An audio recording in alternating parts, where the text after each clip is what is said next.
یم عاجز ستا بنده ستا غلام کبریا ستا کرم ستا احسان ما معاف کړي الله. السلام علیکم ورحمت الله وبرکاته. سرور خان سلامونه را لیږلي او د سلام نه وروسته لیکلي که یو کس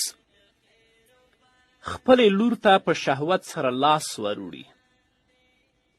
خپله ښځه ده ته حلاله ده او که نه ده. فقهاو لیکلي دي که چیرته یو سړی خپلې لور ته په شهوت سره لاس وروړي او په منځ کې داسې شی حائل هم نه وي چې د لور د بدن د حرارت د احساس څخه مانع وي او نه یې لور له 9 کلونو څخه کوچنی وي، نو په دې صورت کې حرمت مصاهرت ثابتیږي او خپله ښځه په دې سړي باندې حرامیږي. یعنی لور 9 کلنه وه یا د 9 کلو نه غټه وه، د لاس وروړه او د خپلې د لور د بدن حرارت حسم که، د ده د لاس او د لور د بدن ترمنځ څه شی حائل هم نه و، په دې صورت کې د ده ښځه په ده باندې حرامه شو. او که چیرته د ده د لاس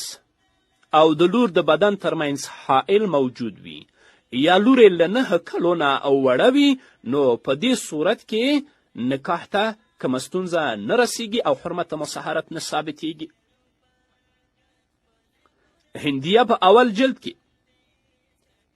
په 204 صفحه کې الباب الثالث فی المحرمات په دې کې لیکي: فلو أيقظ زوجته ليجامعها فوصلت يده إلى بنته منها فقرصها بشهوة وهي ممن تشتهي يظن أنها أمها حرمت عليه الأم حرمة مؤبدة. که یو سړی شپې په تیاره کې د جما لپاره خپله میرمن راویښه کړي، د ده دا اراده وي، خو د ده لاس په خپلې لور باندې ولګېده چې هغه لور یې د همدغې ښځې نه ده او خپله لور یې په شهوت سره مسه کړه او دا لور هم په داسې عمر کې وه چې مشتهاته وه، یعنې له 9 کلو نه بره وه، نو په دې صورت کې دا ښځه په دې سړي باندې په حرمت مؤبده باندې حرامه شوه، د ده ښځه نشي کېدلی.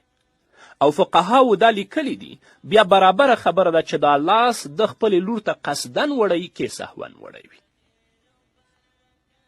کې قصدن هم وړی وي ښځه پرې حرامه ده او کې سهون هم وړی ښځه پرې حرامه ده. بیا لیکي ثم لا فرق فی ثبوت الحرمة بین کونه عامدا او ناسیا. بیا فرق په دې کې نشته چې دا لاس د په شهوت سره وروړی دی، دا قصدن وي او که سهون وي، چې په شهوت سره لاس وروړه د ده د لاس او د لور د بدن ترمنځ حائل موجود نه و او لور یې د 9 کلو نه بره وه، نو په دې صورت کې د ده ښځه په ده باندې حرامه شوه. هو که د ده د لاس او د لور د بدن ترمنځ حائل موجود وي یا لور یې مشتهاته نه وي، له 9 کلو نه وړه وي، بیا حرمت مصاهرت نه ثابت. د نړۍ هر غافل په اذان ویښوم، زه بلال خوبه ولی جهان ویښوم، زه بلال خوبه ولی جهان